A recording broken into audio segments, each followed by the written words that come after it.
toute son âme, de toute sa pensée. Et Dieu s'est souvenu de lui pour le bénir. Et regarde son fils qu'on appelle Salomon. À son tour, il ne s'est pas amusé avec le Seigneur. Vous voyez, sur le sacrifice qu'il veut présenter à Dieu. Vous savez combien de moutons qu'il a présenté? 120 000 moutons. Ce n'est pas 20, c'est quoi on appelle 120 moutons. 120 000 moutons. Prenez un exemple. Mais si un mouton coûtait 500 francs, regarde ce que ça fait.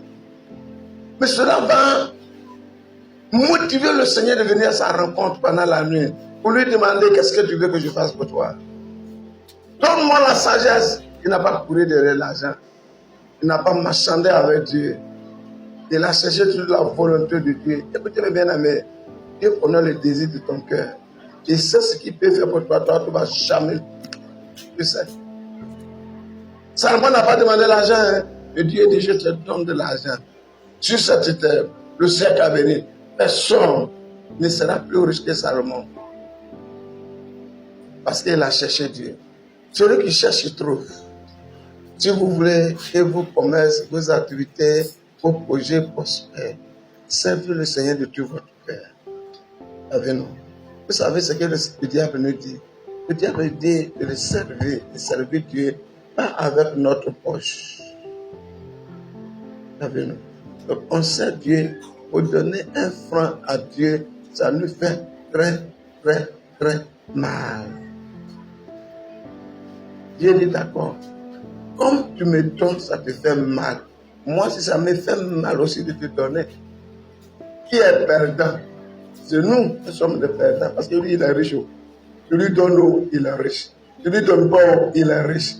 On lui donne pour négocier avec lui, pour qu'il nous donne sa richesse, c'est tout. Mais si nous, étant les pauvres, nous refusons de lui donner, il ne va jamais non plus aussi nous donner. Et nous allons demeurer à perpétuité dans cette situation de pauvreté, de misère, de bassesse et de médiocrité.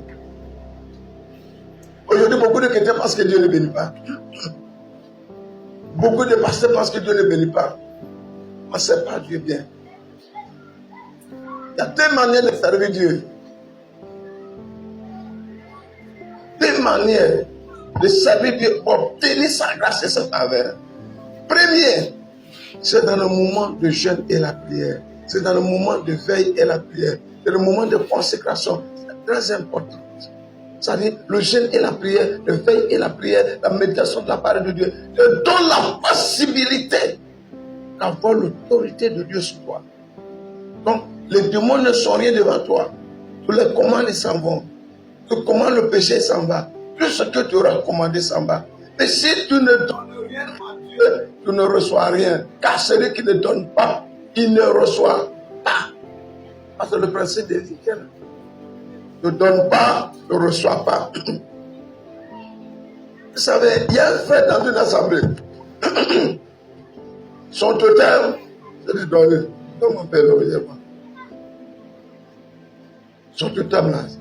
Quand tu lui dis donner, il est en train de mourir. Il ne connaît pas donner. Il ne veut pas donner.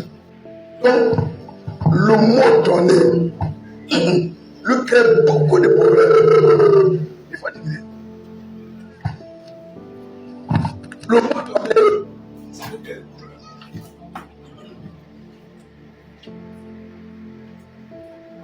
Donc, un jour, il partait comme il est tombé dans un trou. On ne peut pas descendre là-bas. Le monsieur qui passe là, il a dit donne-moi ta main. Donne-moi ta main. Quand il a entendu le mot donne-moi ta main, il a caché sa main parce que son temps, c'est d'entendre le mot donner. Donne-moi ta main, il cache sa main. Donne-moi ta main, il cache sa main. Et puis le monsieur là, il a dit tiens ma main, il a pris sa main. Parce que lui, ce qu'il connaît, tiens, parce qu'il s'appelle monsieur. Tiens.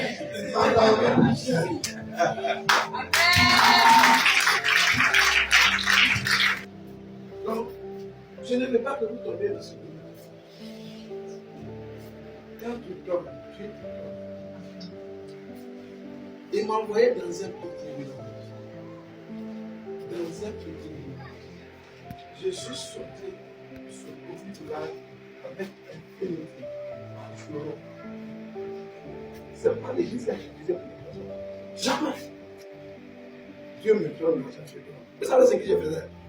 Quand les gens viennent, je peux prendre des règles. Les étudiants viennent, je peux prendre des règles. Je viens, je peux prendre des règles. Je n'ai pas appris à tout méchant. J'ai eu la main libre. Et puisque j'ai eu la main libre, Dieu va me récompenser. Parce que celui qui donne, il reçoit. Celui qui ne donne pas, il reçoit.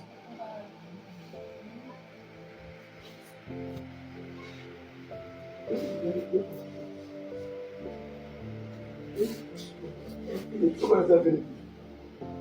Qui connaît Philippe? Les voitures des centres là. C'est ça. Je suis dans le quartier, tout le monde me regardait. Je m'en dis ça. Il me regarde. Parce que quand il voit ma fille, je me regarde, il pense que les hommes de Dieu sont pauvres, ils sont mal. Ce n'est pas l'église qui a fait pour moi, je n'ai pas mené quelqu'un de petit. C'est Dieu qui a fait ça. Dieu est fidèle. Fidèle à sa parole, fidèle à nous-mêmes, fidèle à nous. Donc, si vous êtes fidèle et que vous êtes disposé à donner pour faire avancer son royaume, il va faire avancer toi aussi ton royaume. Ton foyer va avancer, ta vie va avancer, tes habiletés vont avancer. Tout ce que ta main aura touché va avancer. Tu es en train de faire avancer. Lui, son fou. On n'est pas en train de vous mentir. Aujourd'hui, quand on parle de ça, les hommes de Dieu font ceci, ils font cela, ils font tromper. Moi, j'applique. J'applique. Avant que je sois parti au Canada, parce qu'en allant, je n'ai pas voulu trop partir. Parce qu'il y a ma fille qui est partie en Chine, pour ses études, elle m'a dépassé. Il y a une aussi qui est au Canada. Elle m'a fait dépasser. Donc j'ai regardé tout cela. Mon fils aussi doit faire sa thèse. Papa, il faut venir. Papa, il faut venir. Je ne voulais pas partir. C'est d'abord, je lui ai envoyé l'argent pour préparer. Vous savez, l'argent qui fait ici pour aller de l'autre côté, ça ne coûte trop cher. Je vais partir de l'argent pour préparer qu'on appelle la thèse. Je vais partir de l'argent et en arrivant là-bas, on va me.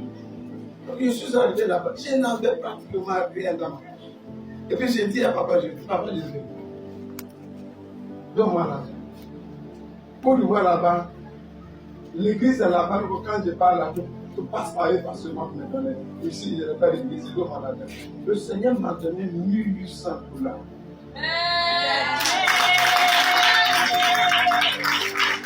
$1800. Quand je vais appeler le lendemain, ils m'ont donné 500 $. Dimanche, ils m'ont donné 110 $. Ça fait 600 $. Ils ont donné 200 $ à ma femme. Et cet argent-là, je l'ai redonné. Moi-même, l'argent que je suis venu avec là, ça fait 5 $. Ce $, ça vaut rien. J'ai laissé ça me faire. Si vous êtes gentil, Dieu va vous bénir. Celui qui donne reçoit. Celui qui ne donne pas ne reçoit rien. Celui qui avance, il sera avant jusqu'à la mort.